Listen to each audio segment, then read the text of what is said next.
ಆತ್ಮೀಯರೇ ಎಲ್ಲರಿಗೂ ನಮಸ್ಕಾರಗಳು. ಕರ್ನಾಟಕ ರಾಜ್ಯ ಸರ್ಕಾರಿ ನೌಕರರ ವೇತನಕ್ಕೆ ಸಂಬಂಧಿಸಿದಂತೆ ವಿಶೇಷವಾಗಿ 7ನೇ ವೇತನ ಆಯೋಗಕ್ಕೆ ಸಂಬಂಧಿಸಿದಂತೆ ಒಂದು ಬ್ರೇಕಿಂಗ್ ನ್ಯೂಸ್ ಬರ್ತಾ ಇದೆ.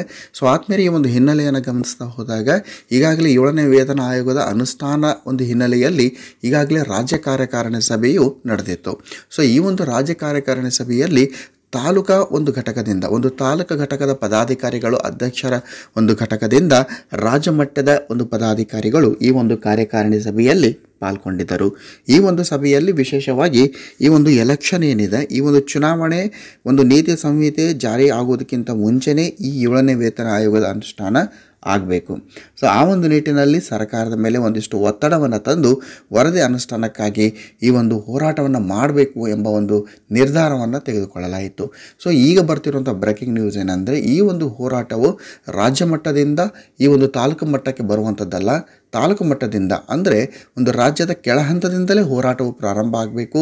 ಈ ಮುಖಾಂತರ ರಾಜ್ಯ ಸರ್ಕಾರಕ್ಕೆ ಒಂದು ಸ್ಪಷ್ಟವಾದ ಸಂದೇಶವನ್ನು ಸಂಘವು ಕಳಿಸಲಿಕ್ಕೆ ನಿರ್ಧಾರ ಮಾಡಿದೆ.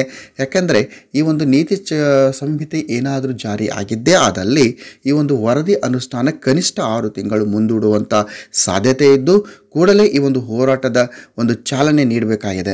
ಸೊ ಆ ಒಂದು ನಿಟ್ಟಿನಲ್ಲಿ ಜೊತೆಗೆ NPS ಅನ್ನು ತೆಗೆದುಹಾಕಿ ಓಲ್ಡ್ ಪೆನ್ಷನ್ ಸ್ಕೀಮನ್ನು ಅನುಷ್ಠಾನ ಮಾಡುವ ನಿಟ್ಟಿನಲ್ಲಿ ಮಾನ್ಯ ಮುಖ್ಯಮಂತ್ರಿಗಳು ಒಲವನ್ನು ತೋರಿಸಿದ್ದು, ಆ ಹಿನ್ನೆಲೆಯಲ್ಲಿ ಜೊತೆಯಾಗಿ ಈ ಒಂದು 7ನೇ ವೇತನದ ವರದಿ ಕೂಡ ಅನುಷ್ಠಾನ ಮಾಡುವ ನಿಟ್ಟಿನಲ್ಲಿ ಈಗ ಒತ್ತಡ ತರಬೇಕು ಅಂತ ಒಂದಿಷ್ಟು ರೂಪರೇಷೆಗಳು ಆಗಿವೆ. ಸೊ ಆದ್ಮೇಲೆ ಮುಂದಿನ ದಿನಗಳಲ್ಲಿ ಈ ಒಂದು ಸಂಘವು ಯಾವ ರೀತಿ ಈ ಒಂದು ಹೋರಾಟವನ್ನು ಮಾಡ್ತದೆ, ಅದಕ್ಕೆ ಸರ್ಕಾರವು ಯಾವ ರೀತಿಯ ಸ್ಪಂದನೆ ನೀಡುತ್ತೆ ಕಾದು ನೋಡಬೇಕಾಗಿದೆ. ಜೈ ಹಿಂದ್, ವಂದೇ